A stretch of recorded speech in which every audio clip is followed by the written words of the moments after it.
Welcome to Journey with Lei podcast. We discuss leadership, culture, and how to take your business to new heights. Your host, Lei Wang, is an adventurer, motivational speaker, and executive coach. Join us each week to learn how you and your team can reach your highest aspirations. Now, let's get started with the show.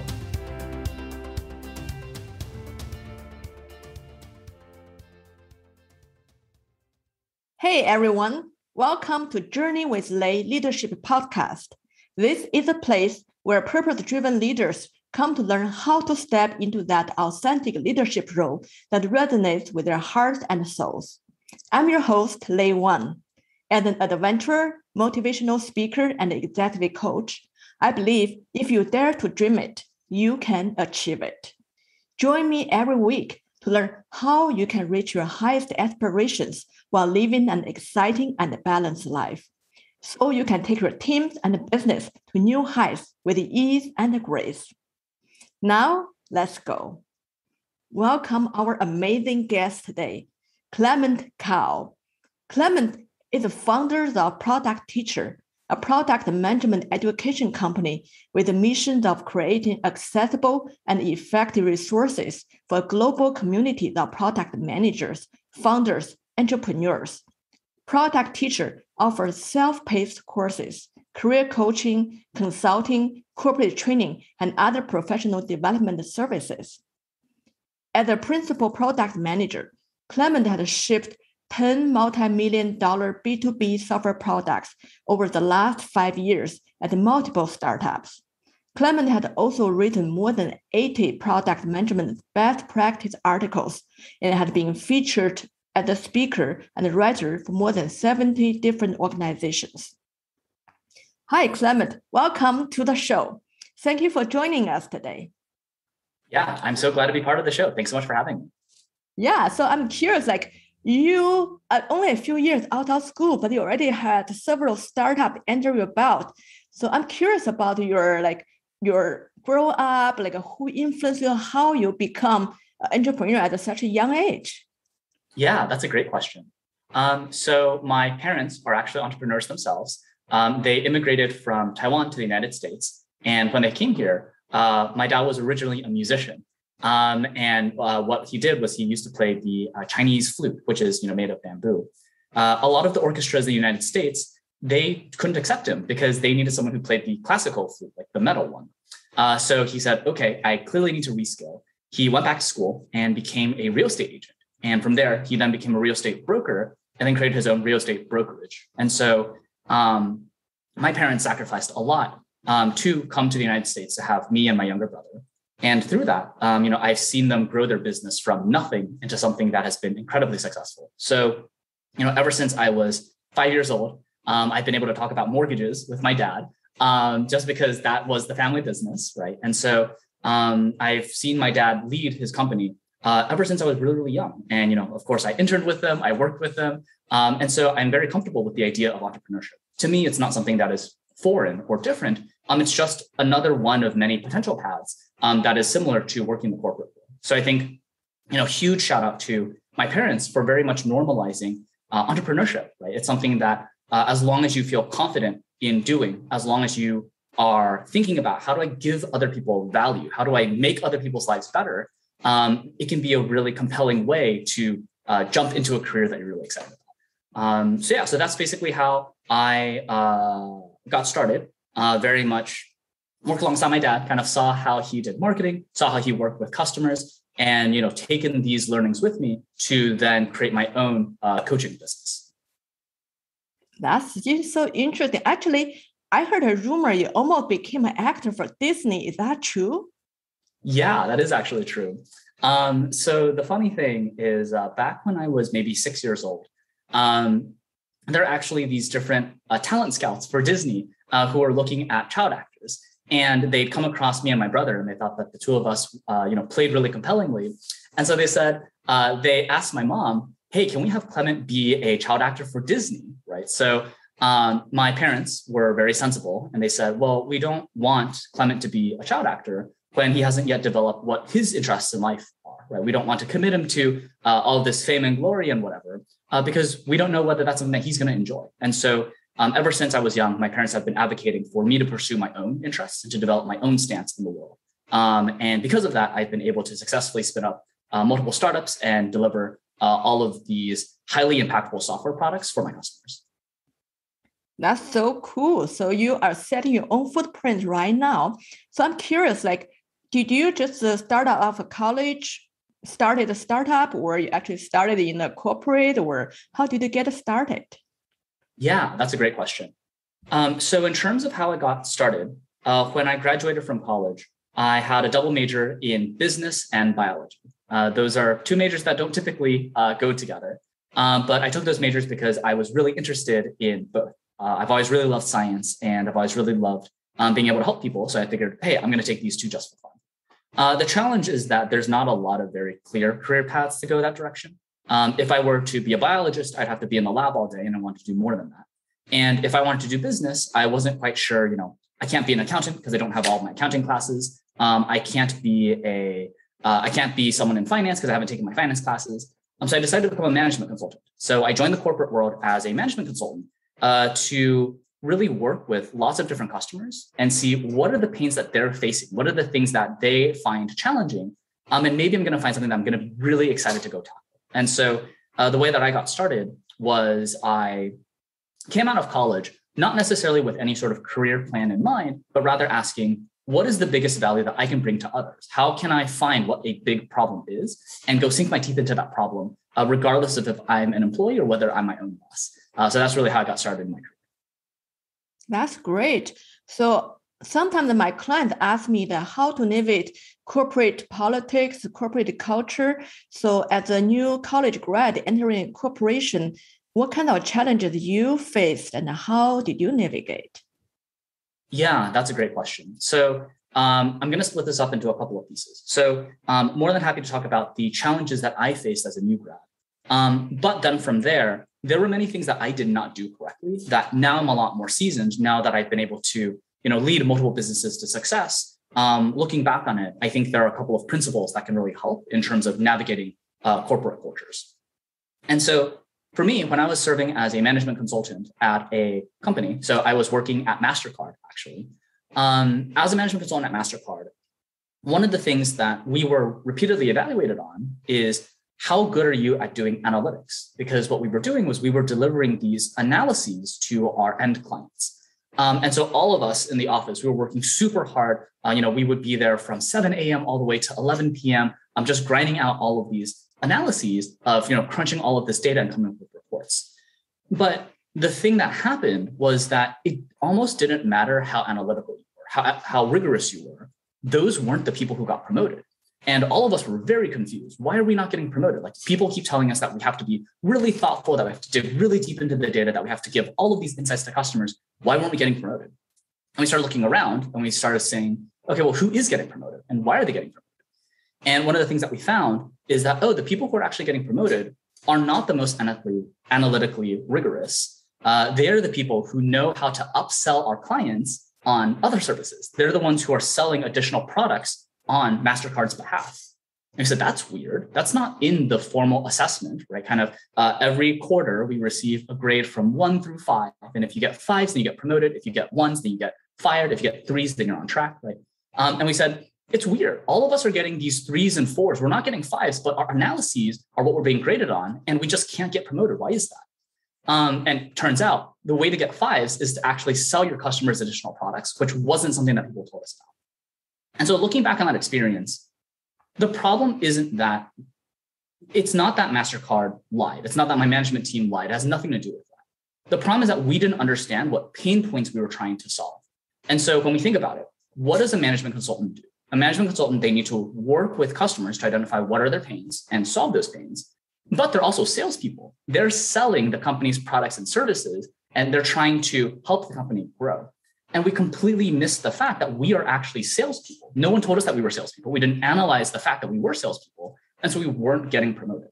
So what I've taken away from that experience is when you're trying to get promoted, or when you're trying to negotiate a salary increase or whatever it is, what's less important is saying, how do I get promoted? How do I get a raise? How do I get this job title?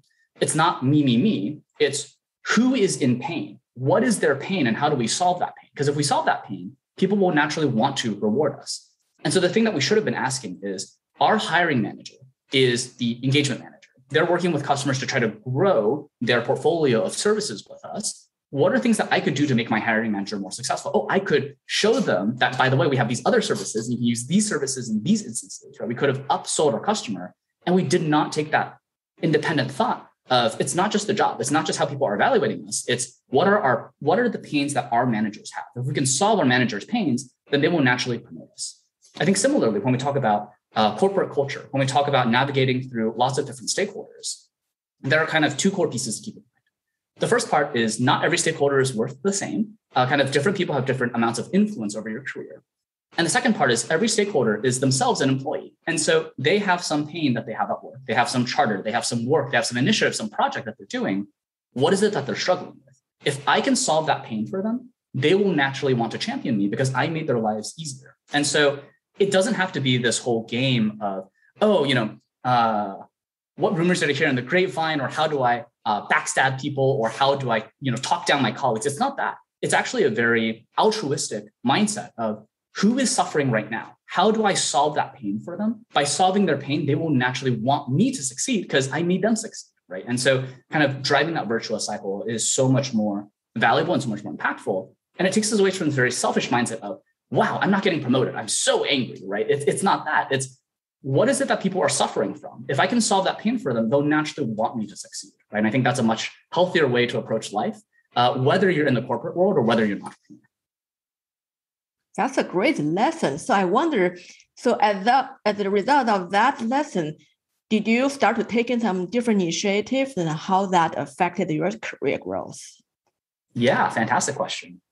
That's actually one of the things that helped me become a software product manager, which is one of the hottest jobs on the market right now in the corporate world. Basically, what happened was, as I was serving as a management consultant, one of the things that my customers really struggled with was, how do we actually use MasterCard's software to conduct our analyses? And the reason why they were struggling was because the people who built the software, they're PhD statisticians.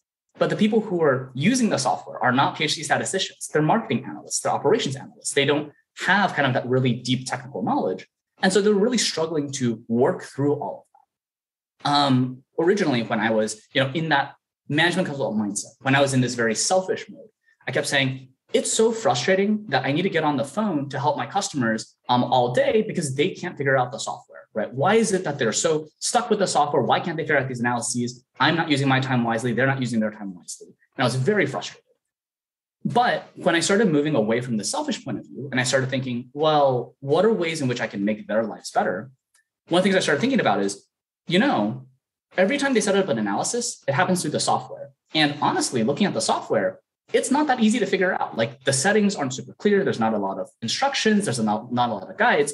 And so it's no wonder that they keep calling me to ask, how do I do this thing? And it's not just they're calling me and 100 other consultants, right? And so to make that problem better, I said, well, what if I could take these pains, I could bundle them up, and I can send them over to my design team because our software has designers. And so what I did was I started to take down all of these very detailed notes. This person was trying to do this particular analysis. They expected this end result. What they actually got was this result. Here's why it's confusing. Here's why it didn't fit what they expected. Right? And so by documenting all of these user journeys and servicing it with my design team started thinking, these are real problems. Why didn't we think of these before? I started bringing the voice of the customer to the team.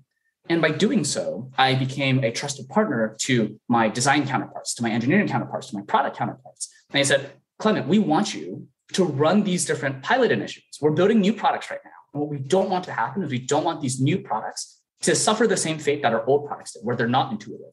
You have a very good sense of the customer's thought process, Clement. You understand what is it they're trying to do because you work with them. You're a consultant. Tell us what sorts of things we should watch out for. Tell us how we want to think about the navigation. Tell us what kinds of help text we should provide. And so from there, I basically accidentally moved from management consulting into user research. And that was kind of one of my very first steps towards this path of product management. And so it's a very long story. I'm not sure we're going to be able to cover all of it on the podcast. But basically, my journey into product management and eventual journey into entrepreneurship was very much repeatedly by accident, where I found someone else had some pain, and that pain sat a little bit outside of my job responsibilities. But I didn't let that stop me. I said, there's a pain, and I see this pain, and no one else is tackling it. I'm going to go make it better. And because I made it better, people wanted me to go take on these bigger roles. And so that's how I moved from consulting into user research, and then from user research into analytics, and then from analytics into product management, and then from product management into entrepreneurship. It was all very much, I see a problem, I'm going to go do something to fix this problem. I don't care that my name's not labeled against it. It's a problem, we need to solve it.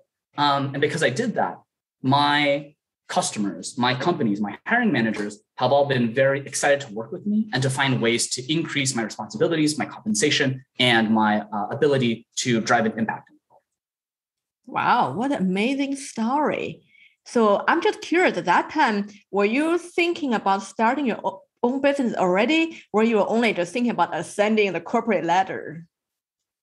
Yeah, that's a really good question. So I was not thinking about starting my own company yet. And the reason why was because the way that I think about it, if you want to start a company, you need to have a good sense of who you want to help and how you're going to help them. And I figured, look, I only just graduated from college. I don't know what customers need. I don't know what industries there are. I don't know what problems there are. It doesn't make sense for me to try to start my own business right now because I don't know enough about the way that the world works. Like, let me go get some time to learn about these things. And so I very much did not plan on becoming an entrepreneur early in my career, because I wanted to gather all of these different experiences and then use it to be a much more informed founder, to be a much more informed leader. I think if I did not take that approach, if I just started my own thing right out of college, I'm pretty sure that it would not have been super successful because I wouldn't have understood how do people negotiate? How do people find solutions? How do people report problems? How do people select products? How do people price things? Like all of these different things I would have never known because I wouldn't have taken the time to see it firsthand as a corporate employee. And so I did not plan on moving into entrepreneurship kind of right out of college. And I think that decision has served me very well because I've been able to see a lot more of this is the way that the world works. This is how businesses make decisions. This is how customers make decisions. And by incorporating these into my current businesses, that has enabled me to deliver a lot more value, kind of rather than being a naive college grad without all of that real world experience. Yeah, that's a very smart, very matured way to make decisions. Because I know there are many entrepreneurs want to be they say, I want to become an entrepreneur. I want to start a business, but I don't know what to start on. I don't know what to sell, who I serve. So that's this is a great lesson for everyone who want to start a business to learn from Clement. So now my question would be, at which point you come to the realization, yeah, this is time for me to start. And how did you get started? Yeah, that's a really good question. So one of the things that you've kind of heard throughout my entire journey is I'm all about creating value for other people first. And then once I know that I can create that value for them, that's when I start to think about how do I capture that value for myself. Right? So, to take it a step back, the way that any business succeeds is that they need to serve their customers. They need to create value for customers before charging them, right? Because if a business simply charges customers but doesn't give them any value, well, these customers are going to be angry. They're going to want to pick another business. They're going to want to work with someone else who is a better solution to their needs, right? And so I'm always trying to focus on, first, can I prove that I can create value for someone? And then if I can prove I can create that value, that's when I can start thinking about how to capture value. And so with that background in mind, the funny thing about how I got started in my businesses, again, my current business, right, is I am leading a product management education company. And before that, I was actually helping out a lot of people break into product management entirely for free on my own time. It had nothing to do with me wanting to start a business. It was just, I want to help people. And so what was happening was, while I was working as an associate product manager at Movoto, which was, a couple of steps after I'd become a user researcher, become an analyst, become a product manager, lots of people started saying, Clement, how did you become a PM? Like, I want to be a product manager too.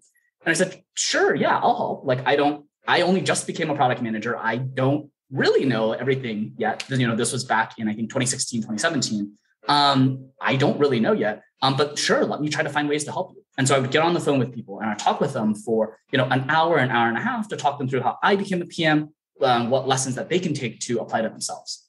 But at some point it stopped scaling because I have a job. I need to work as an associate product manager at Movoto. I can't be on the phone all day. And so I said, okay, I'm going to take this. I'm going to try to help more people at once. I'm going to pull my answers down into these email templates. And every time someone says, Clement, can I talk to you about how to become a PM? I'm going to send them this email template that says, here's everything that I've learned. You can read it. If you have anything that I didn't answer, call me and we'll talk, right? And so that's then how I started to build up these email templates. And then these email templates didn't scale because then people had to know who I was and they need to have me in their network. And that's not fair. I want to help more people. And so I said, okay, I'm going to turn this into a blog. And so I did. And so that helped a lot more people learn about product management.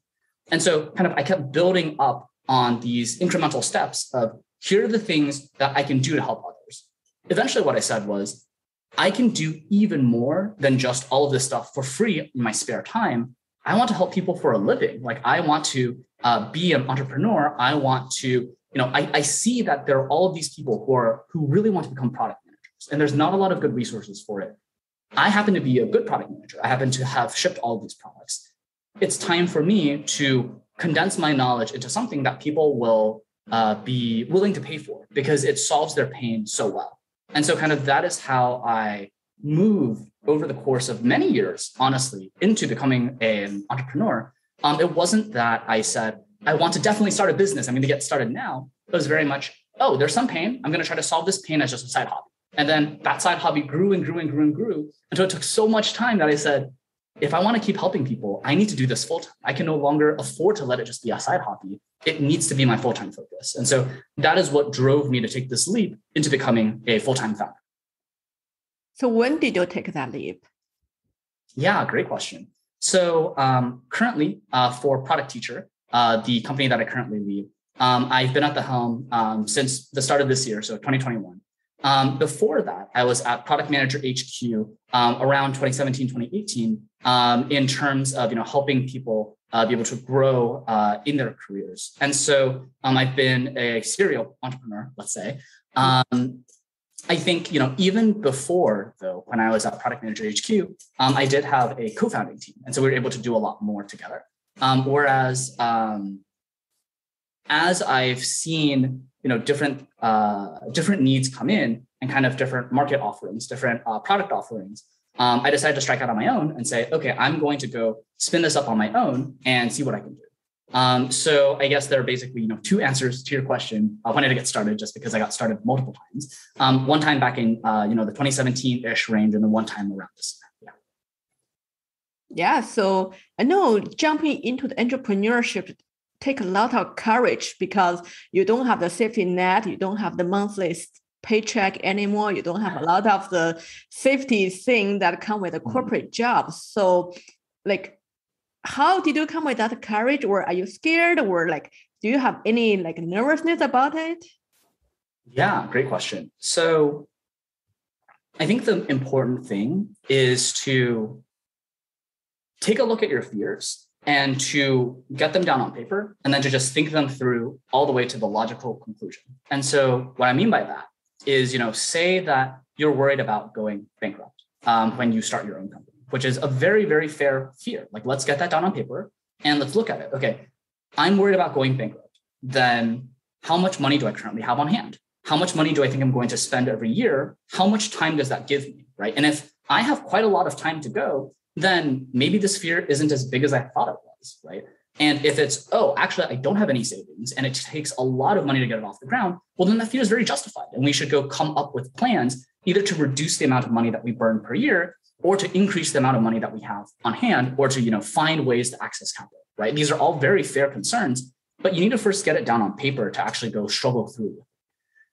Some things that I've struggled with is I've worked at these really large companies with really, really great distribution where people are specialized into salespeople versus marketers versus engineers. And if I go out and do this myself, I have to be everyone all at once. I don't have this specialization because I'm going to be the one taking the lead. But I sat down and I said, okay, let's put this fear down on paper, right? what is the thing that I'm concerned about? I'm concerned that I'm not going to be good at sales. I'm concerned I'm not going to be good at marketing. I'm concerned that I'm not going to be good at pricing. I list all of these things out. I said, okay, now that I see these fears, what's the worst that could happen? Oh, the worst that could happen is I go bankrupt, I go back to working full time. That's not such a bad outcome. And so that makes the fear a lot less. And so first, let's think through what is the actual worst case scenario? And many times it's not as bad as we think it is. And then from there we say, okay, now we know what the worst possible is. If we can afford to do that, well, then let's find ways to de-risk this. And so, okay, I don't know how to sell. How do I find people to teach me how to sell? I don't know how to market. How do I find people to teach me how to market? I don't know how to price. How do I find out how other people are pricing, right? Kind of by taking these fears, getting them down on paper, you can start to look at them and say, okay, how likely is this to happen? If it happens, how bad is it? And what are the things that are in my control to actually go make it work? I think many times what people do is they take a fear and they don't correctly split out the pieces that they have control over and the pieces that they don't have control over. Right? And so, say that one of your fears is, I'm afraid that there will be something that happens in the economy that forces my company to shut down, right? And, spoiler alert, the pandemic happened. And so a lot of companies did shut down, right? But that's not something that we get to control. And so if we let all of these, potential fears and things that we cannot possibly control hinder us, we're never going to get started because there are infinite things that could go wrong. We just don't know the probability that it will go wrong. It's much more valuable to say, okay, I'm worried about something external to my company really hampering my company. What are some of the things that I can start doing now to reduce that risk? What are the ways in which I might be able to, diversify my revenue streams? What are ways for me to diversify my audience? What are ways for me to increase my resilience? What are the different things that I can do to prevent something catastrophic like that from happening? Or if it does happen, how do I make it less impactful? So for me, at least, the way in which I started to lean into entrepreneurship was, I had a lot of fear. There were a lot of things I didn't know. And I said, Clement, you're never going to get started if you just let these fears sit there. Let's get them out on paper and let's struggle through them. I think many times people are not comfortable struggling with their fears because it's not something that we teach you in school. It's not something that, a lot of people have training with. But, I've been very lucky to have incredibly supportive parents who have gone through this before. And so they very much helped me think through it. They said, look, put down the fears on paper and let's talk through each one of these. Is it really going to happen? If it happens, what are you going to do about it? Right. And so it's because of their experience and that really mature mindset that they provided me that I'm able to succeed so much. That's great. So that's an amazing way to apply your analytical skills to overcome the fear. And also so lucky you have great parents to help you through this process. And you also mentioned a lot of skills you need to learn, like a sales, pricing, and many other skills. So did you find other resources like a mentor or coaches, or how did you learn those skills? Yeah, great question. So I think one of the things that is important is to first prioritize what is it that we need to go get done next. Because if we simply say, oh, there are all these different things that I'm not good at, those are things that will very quickly make you feel like, oh, well, I'm a failure. I'm an imposter. There's no way that I can get anything done. Right. So first we need to go look at what is the most important thing that we need to go solve for. And maybe the most important thing that we need to solve for is we need to go solve for sales, because if we don't figure out how to sell, then we can't earn any money. Okay, let's pretend that then sales is the big problem. The next thing to go ask is it more important for me to actually be the one who does it? Or can I find someone else to go do it? Because we don't have to be perfect people, right? Like there are so many other people in the world who have all these other specializations. And so we can ask, can we bring someone else on? Or do we actually think it's critical that we learn this ourselves? Or is it something that we're interested in learning ourselves, right? I happened to make the decision that I wanted to learn how to be a salesperson. And that is a completely fine decision, but not everyone needs to make that decision. You can always work with someone who knows how to sell, right? You can ask them to be your salesperson. And so if you decide to work with someone else, then you can simply lean on their skills. Of course, you need to make sure that you reward them fairly for all the work. But in my case, where I said, okay, I want to learn how to sell, then the next thing to ask is, who are good examples of people who are doing the stuff that I'm currently doing, right? And so, as an example, there's an incredibly successful product management coach. His name is Ken Norton, right? And so I've taken the time to go look through how does he position what it is that he offers, how is he selling his services, his offerings, and also looking at adjacencies. One thing that I used to look at back when I was in college, because I mentioned I was a management consultant. there's a management consultant coach. His name is Victor Chang. And Victor Chang is fantastic. His resources are really, really great. And he's a masterful salesperson. And so I said, even if Victor Chang is not a product management coach, he's a management consultant coach. And coaching is the same industry that we're in. Let me learn from him. And so we find these different role models, and then we take the time to try to learn from them, whether we analyze their websites or whether we read books or we attend events that they're holding. It's a really great way for us to quickly accelerate. So for me, I think a lot of it is learning by modeling, learning by doing. Here's a person that I really respect and admire. Let me go figure out what it is that is making it work for them and trying it. Because many times something that works for someone doesn't necessarily work for you. One of the things that I'm going to be honest and transparent about is I'm not particularly cool. Like, I don't know how to dance. I'm not particularly great at networking, let's say. I happen to be someone who is pretty introverted. And I happen to be a little bit shy. And that is okay as long as I know these things. And so I know that there are some things that I simply cannot do. I know that I can't be on the phone, 12 hours a day selling to people because that's just not my style. But I know that I'm really good at writing articles. And articles is actually a great way to sell to people because you're showing them, this is the knowledge that I have on hand. And if you want more, come to me, right? And so by trying out different things that you see in role models and taking the time to think about, how does this apply to me? What are the things that do work? What are the things that don't work? That's a very quick way to start learning and to close those gaps that you might see in your way as you start your career. That's so cool. Yeah. So I like how you just maximize your strengths, like using your writing skill to do the sales, but at the same time, you're working on overcome your shortcoming on the learning the sales skill. So I heard you mention the word that is a very cliche word everyone talking about. It's the imposter syndrome. So do you have the kind of same thing as everyone else? And how did you deal with that? Yeah, that's a great question.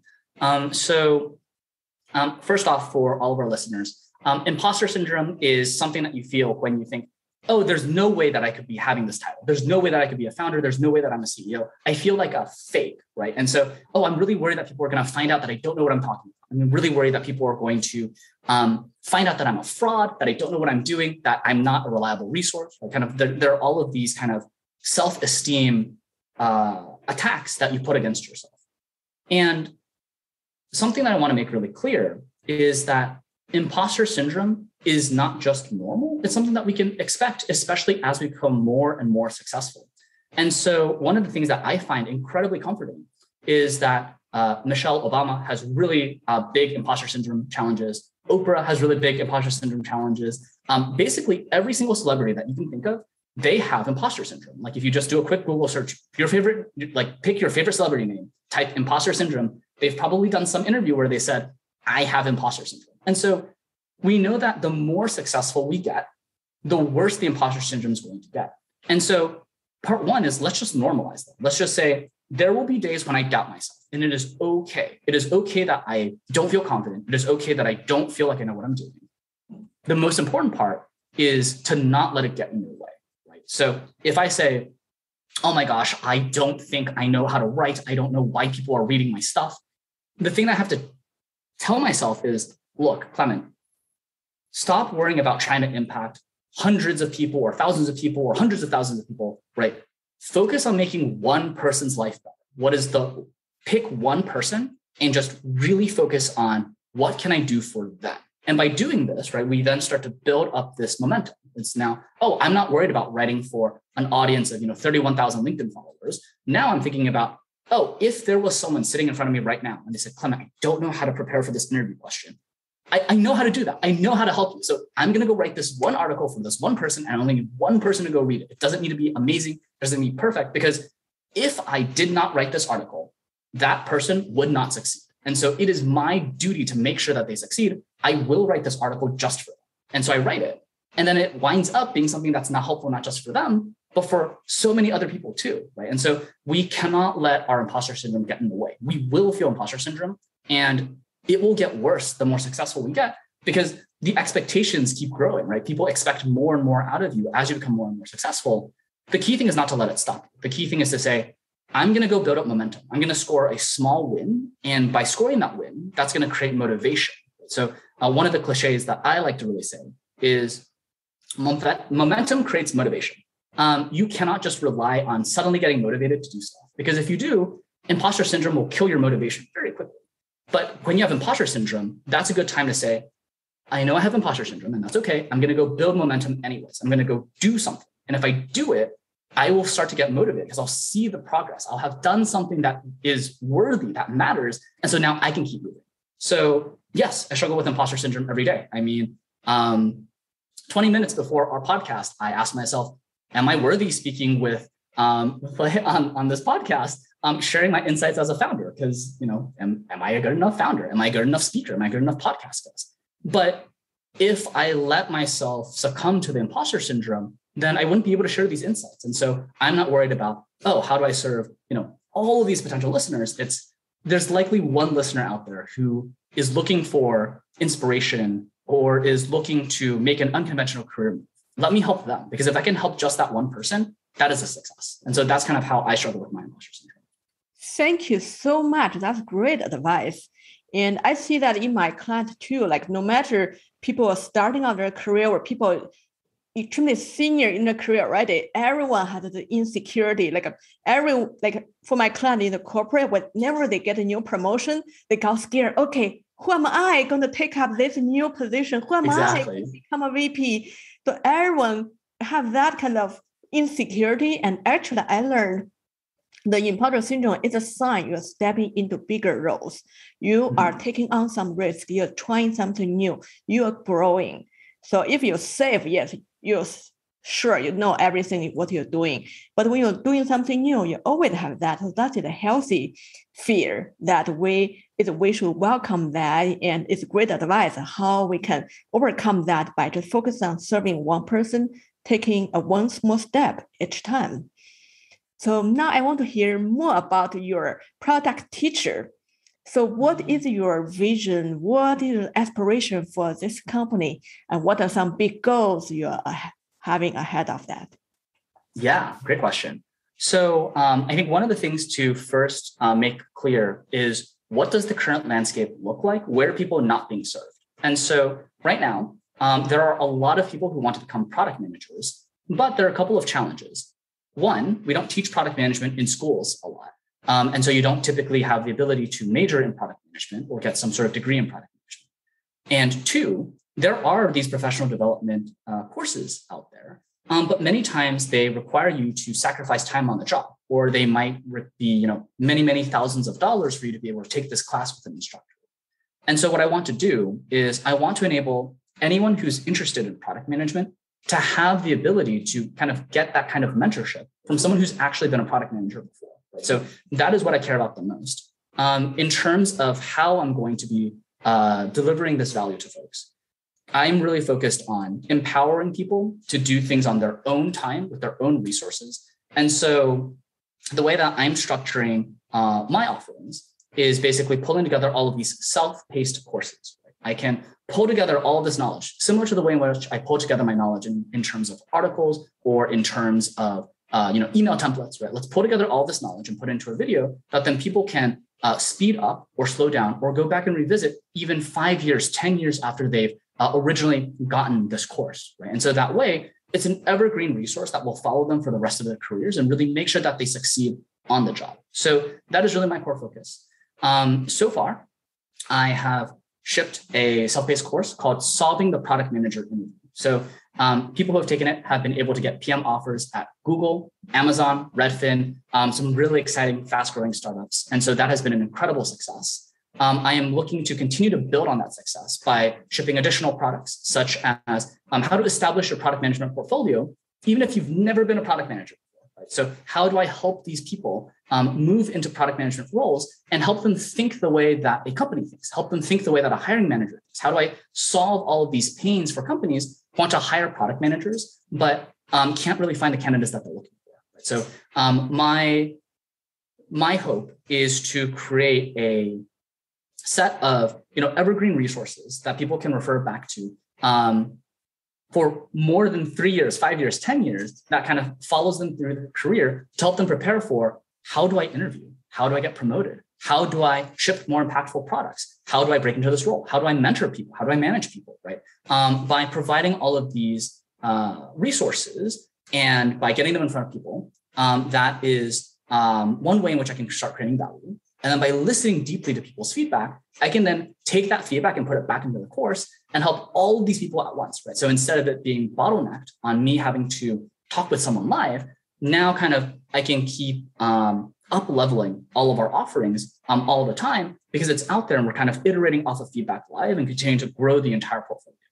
So kind of that is where I'm really focused, is providing these self-paced video courses alongside with exercises and course materials so that way people can succeed in their professional careers, whether they want to study on the weekend or whether they want to do it in the early mornings or whether they want to do it at night or whether they're on the commute to work, so that they don't need to give up that work time. And so they don't need to give up such a large portion of their salary to reskill, to go get promoted. So that's really my focus. That's great. So for people who want to learn from you to become a product manager, where should they go to find your course, your offering, your information? Yeah. So you can find all of Product Teacher's offerings at www.productteacher.com. There's no hyphens, no dashes, no nothing. It's just Product Teacher. And the reason why I picked Product Teacher was as the name for the business was because I am so focused on making sure that my students succeed. Right? And so we chose that name for a very particular reason. And I'm so eager to be able to serve all of my current students and all of my future students. So again, that's going to be www.productteacher.com. We can help you with working through resume, working through a game plan to get you promoted, working through a game plan to help you interview with product managers, as well as these self-paced courses to help you prepare for whatever it is that you're seeing in your product management. That's great. Productteacher.com. And I'll put it in the show notes so make sure people can get it right. And so now I want to ask a fun question. So I know you work so hard. You're starting business and running so many things. So I wonder, what do you do for fun outside work? And how do you balance your life and work? Yeah, that's a great question. So for me, one of the things that I've mentioned is that momentum creates motivation. And I think sometimes it can be quite difficult to see that momentum when you're investing in such a large initiative like starting your own business. So for me, my particular recreation is I love playing video games, but I try not to get better at them. So I purposely play them very, very poorly. And so the reason why I do that is because if I stay at a beginner level, then I can progress through it very, very quickly. So there's some tiny, small aspect of my life where I am seeing these, really, really these big swings in momentum, and I can kind of take these movements in momentum and then bring it into my actual working life. And so as an example, some of the listeners might be familiar with a game called League of Legends, where you basically try to capture the flag. You try to go take some particular objective on the game map. And I purposely play on the easiest difficulty because that's just a way for me to get momentum. Like I'm not trying to compete with others. I'm not trying to beat anyone. But it's a really great way for me to feel like, oh, I'm still in control of something, even if I'm working on this really, really large initiative where I'm not seeing progress yet because it takes time. Here's a small part of my life where I have full maximum control and I can kind of get all of these achievements and awards. So that's how I do it. In terms of balance, I think it really just boils down to where am I? Where should my energy go? And so one thing for listeners to keep in mind is that everyone has different energy patterns throughout the day and throughout the week. And so there are some times in the day or in the week where you're going to be really, really great at executing on something, where you're just doing stuff. There are going to be times when you're going to be really creative. There are going to be times where you're going to be really strategic. And so getting to know yourself is so, so important, which is why it's important to work with coaches who can help you reflect on these kinds of experiences to help you understand, well, what does my energy look like? How do I structure my time in this way? And for me, when I know that I'm going to run into a low energy patch of my particular working life, that's when I go recharge on this momentum. That's when I say, I'm going to go play video games. I'm not going to feel a single regret doing so because I was going to be low energy anyways. I wasn't going to be able to create anything valuable. I wasn't going to be able to coach someone. I wasn't going to be able to create a new partnership with someone. I'm just going to go use this time to go reinvest in myself and have fun. So kind of that is how I approach combining together my work and my life so that they're very much one and the same. And so when I feel this really creative energy, right, I can just invest that back into the work. And if I'm not feeling the energy, then I can redirect that energy to something else whether it is, going on walks with my significant other, whether it is exploring new towns around, whether it's playing video games, whether it's calling up my family. Because I'm aware of the way that my energy ebbs and flows, it enables me to integrate my life in a way that feels a lot more balanced. Even if, like, let's say within a single day, it might look very unbalanced, kind of overall, it feels very well targeted to my particular needs. Great. So you're very purposeful, even when you're playing. So you know exactly when you're going to stop, just recharge the energy so you don't get sucked in to play too many hours of video games. Yeah. That's smart. So now I have one last question. So when you started out, you actually didn't know you're going to start a company. You didn't even know you're going to become a product manager. So if you look back to tell the younger self, what are the 3 key things you should focus on, or advice you would give to yourself? Yeah, that is a really good question. So in terms of advice that I'd give my younger self, I think one thing that I would really want to emphasize is you do not necessarily know where your career is going to go, right? Like new jobs are being invented all of the time. And so keep an open mind and learn from everyone, right? I think the amazing thing is that we're all surrounded by human beings and everyone is good at something. And so there is something to learn from everyone. And so kind of keeping that open mind would have been so valuable for me when I was younger, right? I think back then when I was saying, okay, now I want to be a management consultant, I'm only going to focus on people who are management consultants. Yeah, but what if I had gone and reached out to salespeople? That would have made it easier for me to be a salesperson now, right? And so, have that more open mind and kind of treat everyone you see as a teacher and a mentor, I think is really one core piece of advice I would have given. The second piece of advice I would have given is focus less on achieving stuff and focus more on understanding yourself. I think we are our best resources for the rest of our lives, right? Kind of the one person who will be by your side all the way until your final breath is you. And it pays to really take the time to understand yourself. I think when I was younger, I ran away from my own emotions sometimes. I ran away from difficult self-conversations that I needed to have. And so I would have told myself, hey, stop treating yourself as, just yourself, like treat yourself as one of your friends, right? So take the time to have meaningful conversations with yourself because you're going to learn so much and you're going to be your best partner all the way until your final days. So I think that's really kind of the second piece of advice. I think that's probably enough for my younger self to handle. I think that would have been way too much already anyhow. So kind of those would be the 2 core things of keep an open mind, try to learn from everyone that you can, and don't be afraid to talk to yourself. You are a worthy person. You are someone who, you should take the time to be interested in yourself, to learn about yourself, and to not run away when you're feeling sad or frustrated or angry or stuck. These are all good things to dig into and to say, well, why am I feeling this? What are the things that I could do to help you feel better? Right? Kind of investing in those conversations is such a great way to understand what it is that we're strong at, what it is that we don't want to do, and figure out ways to kind of live more meaningful and more productive lives. What a deep, insightful advice. I really like what you said. Treat yourself not as yourself, as your friend. Because in our life, a lot of time, we know how to take care of other people. We know how to help other people, but we ignore helping ourselves. Yeah. And when you see your friend stuck in something, you can either help them. Oh yeah, get out of that. You can move on. You can do. When ourselves get sucked in something, then we don't stuck there, don't know what to do. So I really love this advice. Treat yourself as your friend, or say as your best friend that you want to help. That's great. Thank you so much, Clement. I'm sure our listeners learned a lot today, and go check out Product Teacher and follow Clement Kao on LinkedIn, and I'll put in all the link in the show notes. So I learned so much, and I'm sure everyone learned so much today. Thank you, everyone. Thank you, Clement. Have a great day. Thank you.